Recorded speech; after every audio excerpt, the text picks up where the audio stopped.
जय हिंद। आज हम लोग वायुमंडल के बारे में सीखते हैं। अगले वीडियो में हमने जल मंडल और स्थल मंडल को बता दिया है। इस वीडियो में हम वायुमंडल को कुछ शॉर्ट तरीके से जानेंगे।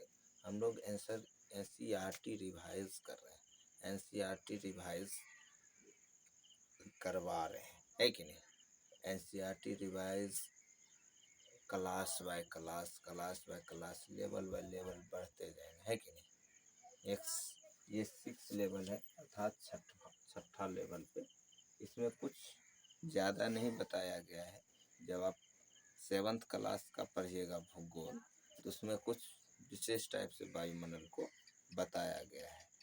NCERT के माध्यम से हम पढ़ रहे, धीरे धीरे हम दोनों को जोड़ दिए हैं, NCERT और SCERT। NCERT क्या होती है? ऐसा बुक जो कि नेशनल लेवल पे हो। SCERT होता है ऐसा बुक जो कि स्टेट लेवल पे हो। दोनों को जोड़ के हमने कुछ क्लास आपको प्रोवाइड कर दें। जैसे कि वायुमंडल क्या होती है? वायुमंडल ऐसा मंडल, जल मंडल और स्थल मंडल में जो समाया हुआ है, जो कि अदृश्य है, दिखता नहीं लेकिन हमको स्पर्श होता है, महसूस करते हैं, उसी को हम वायुमंडल कहते हैं। वायुमंडल के कारण हम सांस ले पाते हैं, है कि नहीं। वायुमंडल के कारण पेड़ पौधा अपना खाना बना पाते हैं। सूर्य की उपस्थिति में उसमें कौन गैस लगती है उसको खाना बनाने में? Carbon dioxide. वो खाना बनाने के लिए कार्बन डाइऑक्साइड का उपयोग करते हैं, खाने के लिए नहीं। वो भी एक जीव है, उसको भी सांस लेने के लिए ऑक्सीजन की आवश्यकता होती है। जितना वो कार्बन डाइऑक्साइड की प्रयोग वो खाना बनाने में करते हैं, वो बनाकर उससे दुगुना छोड़ देता है वायुमंडल, है कि नहीं। वायुमंडल नहीं होगा तो कोई जीव को जीना असंभव हो जाएगा। क्या जल में वायुमंडल नहीं है? जल में भी वायुमंडल है। H2O उसका फार्मूला पढ़ते हैं। ये जो ऑक्सीजन है वो फॉर ऑक्सीजन होता है, ऑक्सीजन का ये अणुसूत्र है।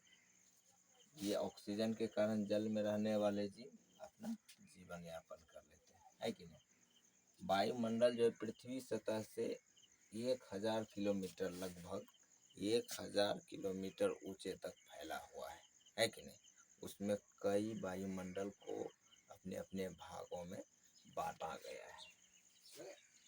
जैसे नभचर, आकाश में उड़ने वाले या चलने वाले जीव को नभचर कहा जाता है। नभ माने आकाश, चर माने चलने वाला। आकाश में चलने वाले जीव को नभचर कहा जाता है कि नहीं। वायुमंडल में ज़्यादातर नाइट्रोजन पाया जाता है, ऑक्सीजन, कार्बन डाइऑक्साइड, जलवाष्प, कुछ धूल कण भी वायुमंडल में पाया जाता है, जो कि आसानी से दिखता नहीं, लेकिन कभी कभी आप टॉर्च मारिए, है कि नहीं। या फिर आपके घर में कुछ छेद है, सूर्य का प्रकाश उससे या कि आपके घर में जा रहा है उसका फॉक्स, उसमें आपको कुछ धूल कण दिखाई देगा। वो जो है वायुमंडल में उपस्थित है कि नहीं। जलवाष्प भी है वायुमंडल में। जलवाष्प है तब तो हमको ठंडक महसूस होती है कि नहीं।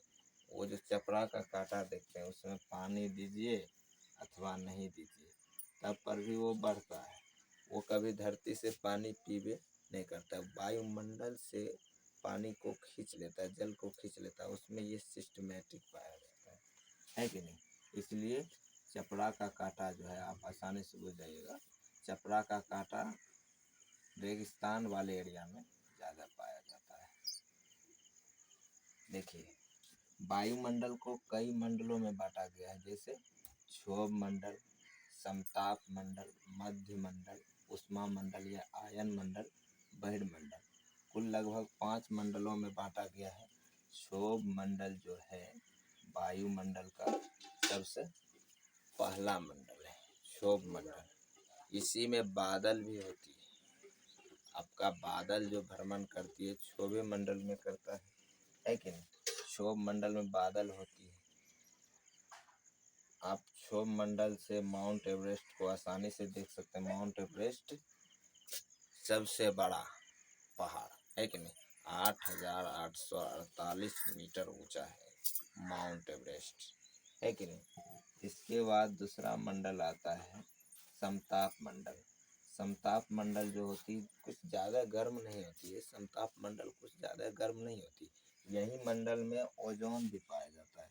ओजोन क्या करती है, ओजोन सूर्य से जो पराबैंगनी किरण है जो हमारे लिए पूरा हानिकारक है, उसको सोख लेता है और उसको परावर्तित कर हमारे पृथ्वी पे स्वच्छ किरण भेजता है, जिसके कारण हमको कोई परेशानी नहीं होती। अगर पराबैंगनी किरण पृथ्वी पर आ गया तो कई लोग कैंसर से ग्रस्त हो जाएंगे, सबसे ज़्यादा मोतियाबिंद, स्किन कैंसर, है कि नहीं। इधर से ओजोन क्षति कुछ ज़्यादा हो रहा है, कारण ये है कि हम लोग पेड़ पौधे को काट रहे हैं, है कि नहीं। पेड़ पौधे को नहीं काटना चाहिए। तो ओजोन मंडल समताप मंडल में पाया जाता है। उसके बाद है मध्य मंडल।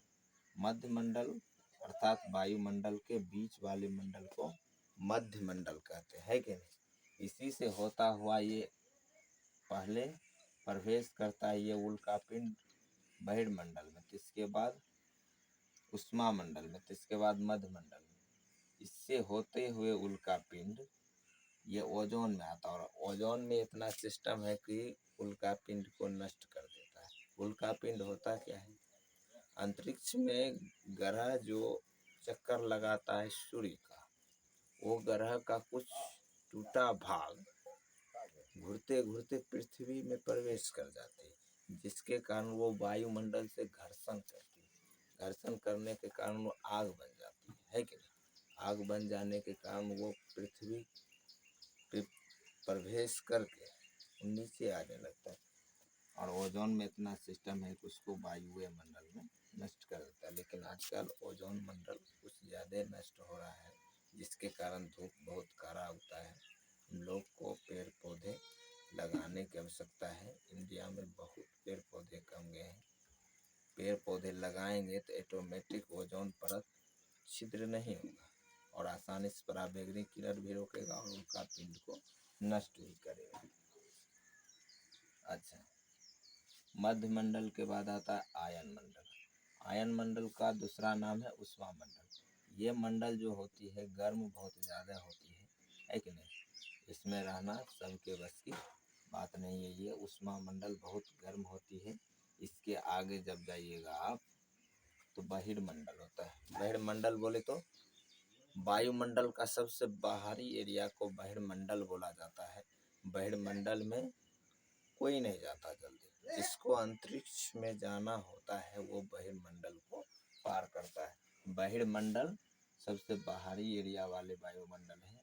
इसी में कृत्रिम उपग्रह जो है चलता है, मतलब अपना एरिया घूमता है। कृत्रिम उपग्रह ऐसा ग्रह जो कि वैज्ञानिक ने कोई काम से कोई कारण से बना के अंतरिक्ष में भेजा है। बहिर्मंडल अगर आप जाइएगा तो आपको कृत्रिम उपग्रह दिखने लगेगा, सैटेलाइट दिखने लगेगा, है कि नहीं।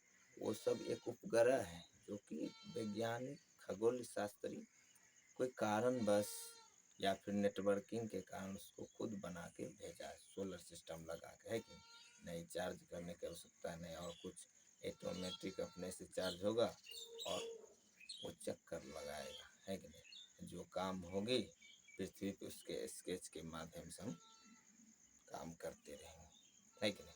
तो वायुमंडल को 5 भागों में बांटा गया: क्षोभ मंडल, समताप मंडल, मध्य मंडल, उष्मा मंडल, कृत्रिम मंडल। जहाज जो हमारा जो है समताप मंडल में चलता है कि नहीं। समताप मंडल में चलने का कारण ये है कि कुछ ज़्यादा ये गर्म नहीं होती है। अगर ये क्षोभ मंडल में चलेगा ये बहुत लगीच हो जाती है, जिसके कारण कुछ हानि भी हो सकता है। इसलिए थोड़ा ऊपर उठ के अर्थात समताप मंडल में जहाज चलते हैं। हमारी बादल जो है वो क्षोभ मंडल में ही होती है कि नहीं। इसलिए कभी कभी जहाज को देखिएगा कि बादल में भी घुस जाता है, वो बादल के कुछ ऊपर चलती है कि नहीं।